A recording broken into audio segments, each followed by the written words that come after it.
Good morning प्यारे बच्चों, कैसे हैं आप लोग। उम्मीद रखता हूँ बहुत बढ़िया एकदम स्वस्थ होंगे, है ना। छुट्टियों का खूब एंजॉय कर रहे होंगे और पढ़ाई भी साथ साथ कर रहे होंगे। और मेरी वीडियो को लगातार कंटिन्यूसली आप लोग देख रहे होंगे, शेयर कर रहे होंगे और सब्सक्राइब भी कर रहे होंगे। तो मैंने आप लोगों को अपनी पहली वीडियो में चैप्टर नंबर 3 से कंसर्निंग चीज़ें बताई थी। इसमें करंट डेंसिटी, करंट, राइट, और इसके बहुत सारे कंसर्निंग फैक्टर्स बताए थे जिस पर ये डिपेंड्स करते हैं। तो आज की इस अपनी वीडियो में मैं आप लोगों के लिए लेकर आया हूँ रेजिस्टेंस। पूरा एक सीरीज तैयार किया मैंने चैप्टर नंबर 3 पर, राइट। तो कंटिन्यूसली मैं आप लोगों को एक एक पार्ट करके उसको पूरी डीपली हम लोग स्टडी करेंगे और एक एक पार्ट करके मैं आप लोगों को उसको सेंड करता रहूँगा, राइट। तो आज का मेरा टॉपिक रहेगा रेजिस्टेंस। रेजिस्टेंस होता क्या है, रेजिस्टेंस का कॉज क्या है, रेजिस्टेंस किन फैक्टर्स पर डिपेंड करते हैं और रेजिस्टेंस से कंसर्निंग और बाकी क्या क्या चीज़ें होती हैं, तो वो चीज़ें मैं आज इसमें डिस्कस करूंगा। बेसिकली मैंने रेजिस्टेंस के ऊपर अपनी 2 वीडियो तैयार की है, क्योंकि एक वीडियो में सारे लेक्चर्स इसका जो है कंप्लीट नहीं हो सकता था। तो इसलिए मैंने 2 वीडियोस इसके लिए तैयार किया ताकि हम इसको बहुत डीपली और बहुत अच्छे से जो है स्टडी कर सकें। तो मेरी पहली वीडियो में आज मैं आप लोगों को बताऊंगा कि रेजिस्टेंस क्या है और इसका कॉज क्या है, इसके फैक्टर्स क्या हैं, और ये बाकी इसकी जो कंसर्निंग चीज़ें होंगी वो डिस्कस करूंगा। तो चलिए स्टार्ट करते हैं हम लोग कि रेजिस्टेंस। रेजिस्टेंस बेसिकली होता क्या है। तो बता सकता है आप में से कोई, अंग्रेजी का वर्ड होता है। इसको बेसिकली मैंने बताया था कि फिजिक्स को आप लोग थोड़े से वर्डों से आप लोग समझा करो, इसको रटने की कोशिश मत करो। तो रेजिस्टेंस क्या है, सबसे पहली बात ये आती है। तो मैंने बताया रेजिस्टेंस एक अंग्रेजी का वर्ड होता है जिसका मतलब होता है अपोज करना, अपोजिशन, राइट। अब बात आती है कि भाई जो कंडक्टर होता है उसमें अपोजिशन का मतलब क्या हुआ, है ना। सीधी सी बात होती है कि अगर कंडक्टर है, उसमें करंट फ्लो कर रही है, बैटरी से कनेक्ट है, तो उसमें अपोजिशन का मतलब क्या हुआ। तो बेसिकली आप देखते हो, कभी भी आप लोग देखना प्रैक्टिकली करके इसको, जब आपके पास अगर कोई वायर है उसको आप एक बैटरी से कनेक्ट कर देते हो, उसमें करंट फ्लो करते हो, तो आप देखेंगे जो आपका वायर है वो थोड़ा सा वार्म हो जाता है, थोड़ा गर्म हो जाता है, राइट। जैसे जैसे उसमें करंट आप कंटिन्यूसली फ्लो करते हो। आप लोगों ने लैब में भी देखा होगा, जब आप लोग एक्सपेरिमेंट किए होंगे मीटर ब्रिज का, पोटेंशियोमीटर का, तो उसमें भी जो वायर लगे होते हैं तो आप देखते हैं अगर उसमें कंटिन्यूसली करंट फ्लो करते हैं तो जो कॉन्स्टेंटन या मैग्नेटिन का वायर उसमें लगा होता है बहुत जल्दी जो है हॉट हो जाता है। तो ये क्यों होता है इस तरीके का, तो उसका मेन रीजन है रेजिस्टेंस। तो बेसिकली रेजिस्टेंस क्या है, एक तरीके का अपोजिशन है जो करंट के पाथ में ऑफर किया जाता है by the conductor, right, because of which electrical energy, जो उसमें आप करंट फ्लो कर रहे हैं, right, so that is the electrical energy. So A part of this electrical energy is converted into heat. क्यों? क्योंकि जो ये अपोजिशन होता है, अगर सपोज आप जा रहे हैं, आप गाड़ी से जा रहे हैं, आपके रास्ते में कोई ट्री की ब्रांच आपकी गिर जाए, तो क्या आप क्या करोगे, तो आप पहले कार से उतरोगे या आप बाइक पर तो बाइक से उतरोगे, तो उस ब्रांच को हटाने की कोशिश करोगे। तो इसका मतलब आपकी जो एनर्जी थी, जो आपको ड्राइव करने में खर्च करनी चाहिए थी, आगे बढ़ते जानी चाहिए थी, वो एनर्जी आपकी कुछ उस ब्रांच को हटाने में खर्च हो गई, राइट। क्लियर है मेरी बात? क्यों? क्योंकि वो अपोजिशन, वो ऑब्स्टेकल आपके पाथ में आ गई थी। तो इसी तरीके से क्या होता है कि जब करंट फ्लो करती है किसी भी कंडक्टर से, तो उस केस में उसके पाथ में एक अपोजिशन ऑफर किया जाता है जिसको हम कहते हैं रेजिस्टेंस। तो resistance is a kind of obstacle और opposition offered in the path of current flowing through the conductor, and because of this resistance a part of electrical energy is converted into heat. That's why the electrical equipment becomes hot. Okay, या जैसे आप room heater देखते हो, है ना, जिसमें nichrome वगैरह लगे रहते हैं, तो वो भी कितना रेड हॉट हो जाता है। That is also because of resistivity and the resistance, right. तो अब बात आती है कि ये रेजिस्टेंस या ये ऑब्स्टेकल या अपोजिशन करंट के पाथ में आती कहां से है, इसका मेन कॉज क्या है। तो देखो, आप जानते हो कि जो कंडक्टर्स होते हैं, कंडक्टर में फ्री इलेक्ट्रॉन्स होते हैं, और जो फ्री इलेक्ट्रॉन्स होते हैं वे कॉन्टिन्यूसली कोलिजन्स करते हैं आयंस के साथ, एटम्स के साथ, एंड म्यूचुअल कोलिजन्स। तो इन कोलिजन्स की वजह से ही वो रेजिस्टेंस वहां पे डेवलप होता है। जैसे सपोज करो क्लास में टीचर नहीं है, बहुत सारे बच्चे हैं क्लास में, जब टीचर नहीं होता है तो आप लोग डेली देखते होंगे अपने क्लासेस में, तो क्या होता है, बच्चे आपस में फुसर फुसर करेंगे, कोई इधर दौड़ता है, कोई उधर दौड़ता है, कभी कभी एक दूसरे से हाथापाई करने लगते हैं, राइट, होता है ना इस तरीके का। तो ये जो आपस में वहां कोलिजन्स हो रही है, जैसे टीचर्स क्लास में एंटर करेंगे तो क्या करेंगे, पहले उनकी एनर्जी जो है टीचर की आप लोगों को शांत करने में खर्च होगी। तो यानी एक तरीके का वहां पे क्या हुआ, अपोजिशन क्रिएट हुआ because of the collisions among the students, right. Collision से मतलब यहाँ पर है कि आपस में बात करना, आपस में हाथापाई करना, ये सब चीजें। तो वो जो इलेक्ट्रिकल वो जो एनर्जी थी टीचर की, वो कुछ आपकी इन चीजों में खर्च हो गई। अगर आप लोग शांत बैठे रहते, कोई भी डिस्टर्बेंस नहीं होता, तो टीचर आते ही आप लोगों को क्या करता, पढ़ाना शुरू करता, तो वो जो एनर्जी थी वो उनकी बच जाती। तो मेन रीजन क्या है, कोलिजन्स। मेन रीजन क्या है, कोलिजन्स अमंग द इलेक्ट्रॉन्स, और इलेक्ट्रॉन्स विद द आयंस, और electrons with the atoms, right. तो ये जो कोलिजन्स होती हैं, इनकी वजह से ही एक तरीके का वहां पे अपोजिशन क्रिएट होता है, जिसको हम कहते हैं रेजिस्टेंस। मेरी बात आप लोगों को क्लियर हो गई। मैंने बताया resistance is a kind of opposition और the obstacle offered in the path of current, right. And दूसरा मैंने बताया कि भाई रेजिस्टेंस का कॉज क्या है, कॉज इज द कोलिजन्स। तो main cause of the resistance is the collisions of electrons with the ions और the atoms and like that. तो चलिए, ये तो बात थी मेरी कि भाई रेजिस्टेंस क्या होता है, राइट, और रेजिस्टेंस आता कहां से है। अब बात आती है हमारी कि रेजिस्टेंस किन फैक्टर्स पर डिपेंड करता है। देखो आओ समझो, तो factors on which resistance depends. एक बात मैं इससे पहले और बता देना चाहता हूं, बेसिकली जो रेजिस्टेंस होता है, रेजिस्टेंस को हम लोग किससे रिप्रेजेंट करते हैं, आर से रिप्रेजेंट करते हैं। रेजिस्टेंस को किससे रिप्रेजेंट करेंगे, कैपिटल आर से। और इसका जो एसआई यूनिट होता है रेजिस्टेंस का, एसआई यूनिट क्या होता है हमारा, ओम। इसको क्या लिखते हैं हम लोग, OHM, ओम। या इसको आप ऐसे भी लिख सकते हो, आपका दूसरा आप जानते हो कि R is equal to V upon I भी, हम लोग एक फॉर्मूला निकालते हैं ओम्स लॉ से, तो इसको इस फॉर्म में भी लिख सकते हो, वोल्ट पर एम्पियर। तो दोनों इसके यूनिट्स होते हैं, लेकिन जो ज्यादा पॉपुलर यूनिट्स होता है, जो आपको हर जगह मिलता है, वो होता है ओम, राइट। ओम और वोल्ट पर एम्पियर सेम ही बात है, दोनों ही ऐसा यूनिट है, दोनों एक ही चीज को रिप्रेजेंट करते हैं, रेजिस्टेंस को। तो ओम यानी ये सिंबल होता है इसका, तो इससे हम लोग रिप्रेजेंट करेंगे यूनिट ऑफ रेजिस्टेंस। चलिए, अब बात आती है हमारी कि भाई किन किन फैक्टर्स पर डिपेंड करता है। आओ देखो, जैसे सपोज किया ये आपका कंडक्टर है, राइट। तो मैं यहां दो तीन फैक्टर्स बहुत डीपली स्टडी करूंगा। ये आपका कंडक्टर है, इसकी लेंथ सपोज किया ये L है, और इसका ये क्रॉस सेक्शन एरिया A है। क्रॉस सेक्शन एरिया से मतलब होता है जैसे ये सर्कुलर एरिया जो हुआ वायर का, तो ये क्रॉस सेक्शन एरिया है।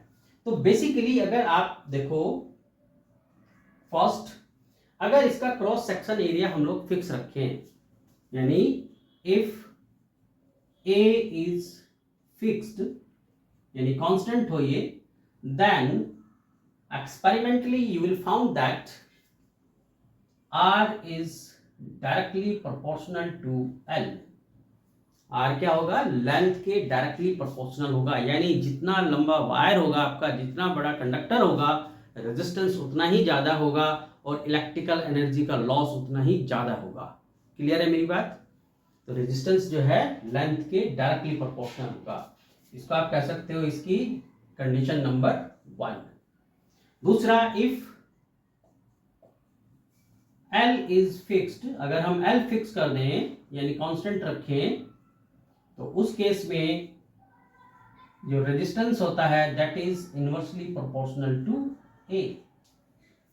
क्रॉस सेक्शन एरिया के इनवर्सली प्रोपोर्शनल होगा, यानी क्रॉस सेक्शन एरिया जितना लार्ज होगा रेजिस्टेंस उतना ही कम होगा, राइट।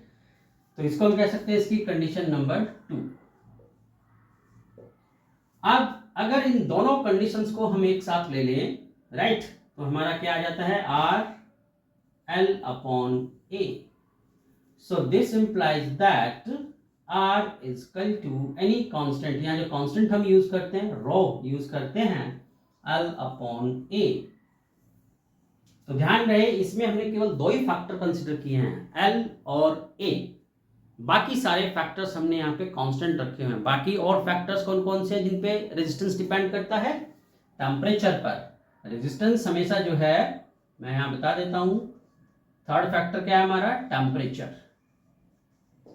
तो टेम्परेचर के डायरेक्टली प्रोपोर्शनल होता है। इसको मैं एक अलग वीडियो में बहुत डिटेल में डिस्कस करूंगा, इसको मैं प्रूफ भी करूंगा मैथमेटिकली कि how the resistance is directly proportional to the temperature. ठीक है, तो टेम्परेचर पर भी डिपेंड करता है ये, राइट। तो इस तरीके से कई सारे फैक्टर्स हमारे ये होते हैं जिन पर रेजिस्टेंस डिपेंड करता है। अब मैं जो डीपली डिस्कस करूंगा वो तीन फैक्टर्स यहाँ डिस्कस करूंगा, एक तो लेंथ, एक एरिया और एक टेम्परेचर। तो टेम्परेचर को मैं एक अलग वीडियो बनाऊंगा, उसमें इसको जो है मैं इन्वॉल्व करूंगा, क्योंकि इस पे मैं बहुत सारा जो है आपको मटेरियल दूंगा जिस पे ये आपका जो है टेम्परेचर से कंसर्निंग होगा, राइट। तो अब देखो मैंने यहाँ बताया कि अगर ये दो फैक्टर्स हम लोग कंसिडर करें और बाकी फैक्टर्स को कांस्टेंट रखें, तो हम देख रहे हैं यहाँ पर जो रिलेशन आता है वो आता है R is equal to rho L upon A। ये जो रो होता है यहाँ पर, रो क्या है? कांस्टेंट ऑफ प्रोपोर्शनलिटी, और इसको हम लोग बोलते हैं रेजिस्टिविटी। क्या बोलेंगे यहाँ पर? रेजिस्टिविटी और स्पेसिफिक रेजिस्टेंस, स्पेसिफिक रेजिस्टेंस। तो अब बात तो हमने शुरू की थी रेजिस्टेंस से, अब आ गई बात कहां पर? रेजिस्टिविटी पर। तो यानी रेजिस्टिविटी एक नई चीज यहां पर निकल कर आ गई। तो अब देखो अगर मैं इसको और डिटेल्स में कंसीडर करूं रेजिस्टिविटी के बारे में, तो आप देखेंगे कि भाई जो रेजिस्टिविटी है बेसिकली रो, वो क्या हो गई हमारे पास? Rho equal to R A upon L। तो रो क्या हो गया? दिस। अब यहां देखो कि अगर ये जो रेजिस्टिविटी है बेसिकली, ठीक है, जैसे मैंने बताया अभी आपको कि रेजिस्टेंस जो है लेंथ पर डिपेंड करता है, क्रॉस सेक्शन एरिया पर डिपेंड करता है, टेम्परेचर पर डिपेंड करता है। तो कंडक्टर की जो आपकी शेप एंड साइज है उस पर डिपेंड करता है रेजिस्टेंस। बट रेजिस्टिविटी आपका थ्री फैक्टर्स पर डिपेंड करता है ओनली। रेजिस्टिविटी किस पर डिपेंड करता है? एक तो डिपेंड करेगा ये टेम्परेचर पर, दूसरा डिपेंड करेगा ये प्रेशर पर, एंड थर्ड पॉइंट जिस पर डिपेंड करता है वो है नेचर ऑफ मटेरियल। मटेरियल कैसा होगा उस पर डिपेंड करेगा, यानी जैसे आयरन है, कॉपर है, एल्युमिनियम है, नाइक्रोम है, सबके लिए रेजिस्टिविटी अलग अलग होगी। एक बात ध्यान रखो, जैसे मैंने भी बताया कि जो आपका रेजिस्टेंस है वो शेप एंड साइज पे डिपेंड करता है, ओके, कंडक्टर की, लेकिन रेजिस्टिविटी शेप एंड साइज पे डिपेंड नहीं करती। मींस जैसे सपोज आपके पास ये एक वायर है, ये 10 सेंटीमीटर का है, दूसरा वायर है ये 100 सेंटीमीटर का है, दिस। तो दोनों सपोज सेम मटेरियल के हैं, ये भी आयरन का है और ये भी आपका आयरन का है। तो उस केस में जो रेजिस्टिविटी होगी दोनों की वो सेम होगी, क्योंकि दोनों का मटेरियल सेम है। अगर यहाँ पर हम टेम्परेचर और प्रेशर को कांस्टेंट रखें, यानी अगर टेम्परेचर और प्रेशर कांस्टेंट रहेगा तो उस केस में एक ही मटेरियल के जो ऑब्जेक्ट्स हैं वो चाहे किसी भी शेप के हों, एक बाउल हो जाए, एक वायर हो जाए, एक बाउल हो जाए, एक बकेट हो जाए, तो सबका रेजिस्टिविटी सेम रहेगी, क्योंकि ये मटेरियल पे डिपेंड करती है, राइट। मटेरियल कैसा है, ओके, तो शेप एंड साइज पे डिपेंड नहीं करती। सो अगर temperature and pressure are kept constant, then the resistivity will remains constant for all kinds of shape and size of a given material। एक ही material के चाहे किसी भी शेप और साइज का ऑब्जेक्ट हो, उसके लिए रेजिस्टिविटी सेम रहती है। क्लियर है मेरी बात? तो अब देखो मैं इसकी निकालता हूं डेफिनेशन। तो अगर सपोज किया आपके पास रो, अभी मैंने बताया rho equal to R A upon L, तो अगर हमारे पास if L equal to 1 metre, यानी जो कंडक्टर है उसकी लेंथ 1 मीटर हो जाए, एरिया यानी जो उसका क्रॉस सेक्शन एरिया है वो 1 मीटर स्क्वायर हो जाए, तो उस केस में आपके पास क्या आएगा, rho is equal to R. So means क्या हो गया इसका कि if length of the conductor is 1 metre, cross section area is 1 metre square, then the resistivity of that conductor will be equal to resistance offered in the path of current। फिर से बता देता हूं, रेजिस्टिविटी कैसे हम लोग define करेंगे, resistivity is equal to the resistance offered in the path of current by a conductor of length 1 meter and cross section area 1 meter square। तो यानी 1 मीटर लेंथ और 1 metre square cross section area का conductor जो भी resistance offer करता है current के path में, उसी को हम लोग क्या बोलते हैं, उसकी स्पेसिफिक रेजिस्टेंस और रेजिस्टिविटी। मेरी बात क्लियर है? ओके, तो आई होप कि यहां तक आप लोगों को कोई डाउट नहीं होगा। तो अब देखो, मैं इसको थोड़ा सा और ज्यादा एक्सटेंड करता हूं चीजों को। अभी मैंने बताया कि जो रेजिस्टेंस है वो आपका एल पे डिपेंड करता है, क्रॉस सेक्शन एरिया पर डिपेंड करता है। तो इसको हम न्यूमेरिकल्स में देखो कैसे यूज करेंगे। तो आप देखो यहां पर, अगर सपोज आपका जो कंडक्टर है उसका वॉल्यूम फिक्स है फॉर कांस्टेंट वॉल्यूम, ये बड़े काम की चीज है, इसको ध्यान से समझना। यानी वॉल्यूम उसका हमारा कांस्टेंट है अगर, राइट। तो अब देखो यहां पर, अभी आपने देखा था कि जो आपका रेजिस्टेंस है R is equal to rho L upon A, ठीक है, क्लियर मेरी बात आप लोगों को? अब अगर हम वॉल्यूम कांस्टेंट रखें, if volume of conductor is constant, तो उस केस में अगर हम इस कंडक्टर को स्ट्रेच करते हैं, ठीक है, राइट, और वॉल्यूम कांस्टेंट है, तो अब देखो यहां पर रो एल अपॉन ए, मैंने न्यूमरेटर डिनोमिनेटर दोनों में एल से मल्टीप्लाई किया, तो क्या आ जाएगा, rho L square A into L. But you know that A into L क्या होता है, वी, यानी volume. So R is equal to rho L square upon V. Volume constant है, रो कांस्टेंट होता है, so R directly proportional to L square. कब है ये, जब वॉल्यूम कांस्टेंट रख रहे हैं आप लोग। इसका मतलब क्या हो गया कि R1 on R2 is equal to L1 square L2 square. Clear? ये फॉर्मूला आप डायरेक्ट यूज कर सकते हैं न्यूमेरिकल में। सेकंड, अब हम देखना चाहते हैं कि जो रेडियस होगी, क्रॉस सेक्शन एरिया है तो उसका रेडियस है, तो यानी एरिया आप लोग जानते हो, क्रॉस सेक्शन एरिया क्या होता है, A is equal to pi are square. तो हम देखना चाहते हैं कि रेडियस का क्या रिलेशन होगा रेजिस्टेंस से under the condition volume is constant. तो देखो यहां पर, अब हम देखेंगे कि रेडियस का क्या इसमें रिलेशन आता है।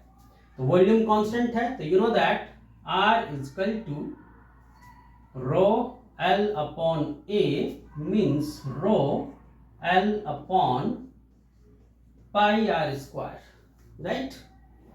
वॉल्यूम कांस्टेंट है, तो मैंने क्या किया, अब न्यूमरेटर डिनोमिनेटर दोनों में एरिया से मल्टीप्लाई किया, तो यह आ जाएगा आर रो, अब एल इंटू ए क्या हो जाएगा, वॉल्यूम।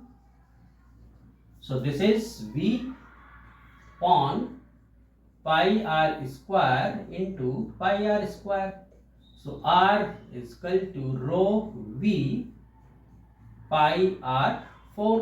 So V constant है, rho constant है, pi constant है, so R directly proportional and inversely proportional to R to the power 4. So this implies that R1 upon R2 is equal to R2 upon R1 power 4. तो ये दोनों में relation आ जाता है, right. तो ये बताता है हमको कि भाई जो आपका रेजिस्टेंस है वो रेडियस की 4 पावर के इनवर्सली प्रोपोर्शनल है जब उसका वॉल्यूम आप कांस्टेंट रख रहे हो, ओके, और उसको आप स्ट्रेच कर रहे हो।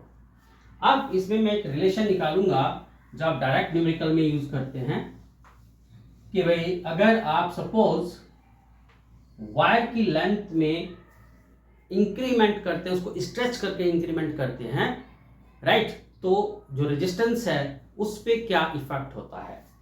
जैसे सपोज आपका ये एक वायर है दिस, इसकी लेंथ L है, क्रॉस सेक्शन एरिया A है, रेजिस्टिविटी इसकी रो है और इसका रेजिस्टेंस R है। So R is equal to rho L upon A, equation 1। अब क्या है कि आपने इस वायर को स्ट्रेच किया है, इसको खींच दिया है, खींचेंगे तो इसकी लेंथ में इंक्रीमेंट हुआ। So let increment in its length by stretching it। ध्यान रहे, इसको हम क्या कर रहे हैं, स्ट्रेच कर रहे हैं, by stretching it is x%। x% से आपने इसकी लेंथ को जो है इंक्रीज किया है, इसमें इंक्रीमेंट x% किया है, राइट। तो जब आप देख रहे हैं, जब इसको खींचोगे, इसकी लेंथ को इंक्रीज करोगे, इसका क्रॉस सेक्शन एरिया भी डिक्रीज होगा। तो आप जानते हो कि वॉल्यूम तो हमेशा कांस्टेंट ही रहेगा इसका। So you know that volume is constant. So volume होता है एरिया इनटू एल। ये तो हो गया इसका इनिशियल वॉल्यूम। लेट जो फाइनल क्रॉस सेक्शन एरिया हुआ इसका वो है A dash. So A dash final length L dash. अब ये एल डैश क्या होगा, देखो here it is said that the increment in the length is x। कितना है उसमें, l इंक्रीमेंट हुआ है, तो न्यू लेंथ क्या हो जाएगी हमारे पास, l plus x% of l। तो l plus x into L upon 100, right. So l आपका कॉमन आ गया, तो कितना आ जाएगा, 1x/100। क्लियर, ध्यान से समझना, बिल्कुल बेसिक सी कैलकुलेशन है। तो इसलिए यहां पर आप जब पुट करोगे, so a into L is equal to A dash find करना है। एल डैश कितना हो गया आपके पास, l 1 plus x upon 100। So L से L cancel, so A dash की वैल्यू आ गई आपके पास a on 1 plus x by 100, right. So R dash कितना आ जाएगा, R dash is equal to rho L dash on A dash. Rho L dash क्या है हमारे पास, एल डैश है this. So L 1 plus x upon 100 on A dash आया this A, right, upon 1 plus x by 100। तो ये ऊपर चला जाएगा तो कितना आ जाएगा हमारे पास, rho L upon A 1 plus x by 100 square. और रो एल अपॉन ए क्या है, फ्रॉम इक्वेशन 1 r है। So this is r 1 plus x on 100 square. So ये न्यू रेजिस्टेंस आ गया आपके पास, r dash is equal to r 1 plus this. इस फॉर्मूले का आप यूज करके न्यू रेजिस्टेंस की वैल्यू फाइंड कर सकते हैं डायरेक्ट। अब इसमें हम देखना चाहते हैं परसेंटेज चेंज कितना आता है। तो देखो अब इसको परसेंटेज चेंज,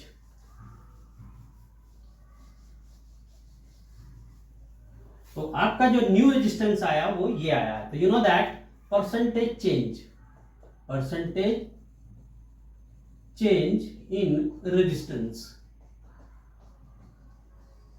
परसेंटेज चेंज कितना आ जाएगा, R dash minus R upon R into 100 equal to, ये कितना है आपके पास, R 1 plus x upon 100 square minus R upon R into 100। तो ये क्या था हमारा, final minus initial upon initial into 100। ये हुआ percentage change. So R common लेके फिनिश हो जाएगा। So this is 1x upon 100 square minus 1 into 100। ये परसेंटेज चेंज आया। अब इसमें अगर सपोज आपका जो x है वो बहुत स्मॉल है, कंडीशन यूज कर रहे हैं हम लोग कि if x is very small, very small कितना, दैट इज लेस देन 5%, यानी अप्रोक्स, ये क्या है, अप्रोक्स है, अप्रोक्स 5% से कम होता है अगर x, तो उस केस में हम क्या कर सकते हैं इसको, so percentage change in r is equal to, इसमें हम लोग यूज कर सकते हैं बाइनोमियल अप्रोक्सीमेशन। मैं यहां बता देता हूं बाइनोमियल अप्रोक्सीमेशन क्या होता है। बाइनोमियल अप्रोक्सीमेशन ये होता है 1 plus x to the power n।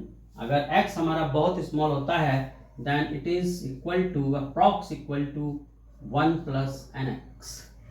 तो इसमें हम यहाँ यूज किए बाइनोमियल अप्रोक्सीमेशन, क्योंकि x बहुत स्मॉल है, x स्मॉल है, 100 से डिवाइड करोगे तो और स्मॉल हो जाएगा, राइट, पावर्स ओपन करोगे तो और स्मॉल हो जाएगा, इसलिए बाइनोमियल अप्रोक्सीमेशन यूज किया। तो कितना आया, 2x अपॉन 100, इस फॉर्मूले का यूज करके, राइट, माइनस 1 इंटू 100, 1 से 1 finish, so this is 2x, 100 से 100 कैंसिल, ठीक है, कर देता हूं चलो मैं, दिस फिनिश, सो यानी 2x%। क्लियर, x क्या था हमारा, परसेंटेज इंक्रीमेंट इन लेंथ। तो अगर आप किसी वायर को स्ट्रेच करते हो, उसकी लेंथ को इंक्रीज करते हो by stretching it, and suppose the increment is x%, then the percentage change in the resistance will be 2x%। तो इसको आप डायरेक्ट यूज कर सकते हो। क्लियर है मेरी बात यहाँ तक आप लोगों को? चलिए, तो आई होप कि आप लोगों को ये रेजिस्टेंस, इसके factors, right, resistivity factors clear हो गए होंगे। तो अब देखो मैं लेता हूं कंडक्टेंस।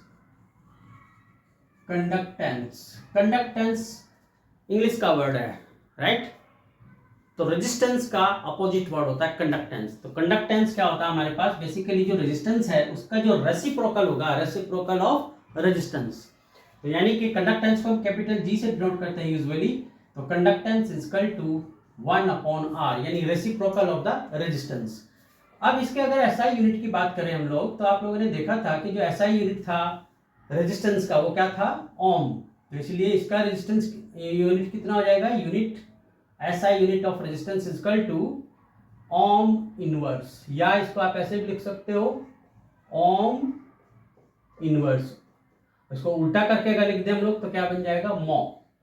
तो SI यूनिट क्या हो गया इसका, ओम इनवर्स या मो।